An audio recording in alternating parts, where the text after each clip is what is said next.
ने 3 संदिग्धों को देखा और उसके बाद इसकी जानकारी उन्होंने सुरक्षा बलों को दी है। संदिग्ध गतिविधियों के बाद रसाना में सुरक्षा बलों ने तलाशी अभियान शुरू कर दी है। सर्च ऑपरेशन वहां पर लगातार चलाए जा रहे हैं। तो बड़ी और अहम जानकारी हम आप तक पहुंचा रहे हैं। आपकी तस्वीरें जो है वो टेलीविजन स्क्रीन पर है, जहां पर हीरानगर के रसाना में देखे गए हैं 3 संदिग्ध और तस्वीरों में आप देख सकते हैं यहां पर लगातार तलाशी अभियान जारी है। सुरक्षा बलों का सर्च ऑपरेशन जारी है।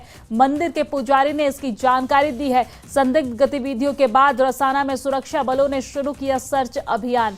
तो बड़ी और अहम जानकारी आपके टेलीविजन स्क्रीन पर, जहां पर सुरक्षा बलों के द्वारा सर्च अभियान जारी है। और इसी खबर पर एक बार फिर से हमारे साथ चरणजीत हमारे साथ लाइव जुड़ गए हैं। चरणजीत, मामले को लेकर अपडेट क्या कुछ है?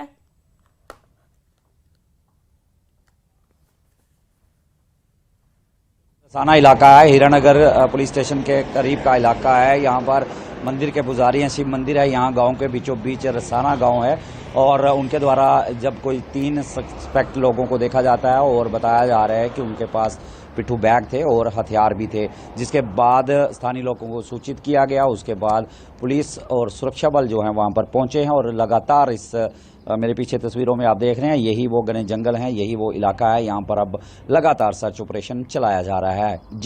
जी, और सर्च ऑपरेशन के दौरान पुलिस प्रशासन, जो हमारे सेना के जवान हैं, उनका क्या कुछ कहना है कि क्या कुछ जानकारी उनके पास आई? क्या उनके पास ये जानकारी आई कि 3 जो संदिग्ध है वो देखे गए हैं?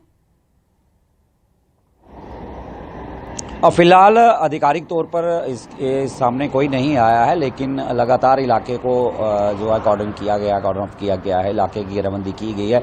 बताना चाहूँगा ये वही इलाका है, सैडा सोहाल से सटा हुआ इलाका है। यहाँ पिछले वर्ष भी 11 जून की बात करूँ तो यहाँ पर भी 2 आतंकियों को ढेर कर दिया गया था और उसके बाद से लगातार इन इलाकों में जो सस्पेक्ट मूवमेंट्स हैं वो लगातार देखी जाती हैं, क्योंकि हीरानगर का सीमावर्ती इलाका है, सरहद से भारत पाक सरहद से सटे हुए सारे इलाके हैं।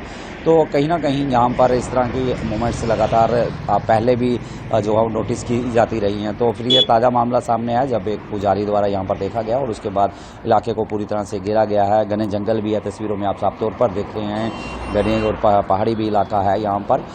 तो वहाँ पर अभी फ़िलहाल यहाँ पर जो है सर्च ऑपरेशन चलाया जा रहा है, लेकिन आधिकारिक तौर पर कोई सभी सामने नहीं आया। लेकिन अलग अलग सुरक्षा एजेंसियाँ जो हैं वो इस समय यहाँ पर पहुँची हुई हैं। जी चरणजीत, हम ये भी समझने की कोशिश करेंगे कि आसपास के लोगों में कैसा माहौल है। क्या इस तरीके की खबर सामने के आने के बाद आसपास के लोगों में डर जैसा माहौल भी है?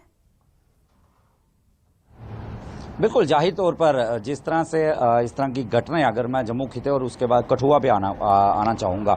कठुआ पिछले लगभग 1 साल से काफ़ी डिस्टर्ब बना हुआ है, चाहे बदनौता का हो, बसंतगढ़ जो कि उधमपुर का इलाका है उससे सटा हुआ, वहाँ पर एक बीडीजी की हत्या कर दी जाती है। उसके बाद बदनौता होता है, बदनौता के बाद बनी, मशेडी, बिलावर, ये सारे इलाके जो हैं जिला कठुआ के डिस्टर्ब चले आ रहे हैं लगभग 1 से वर्ष के करीब से।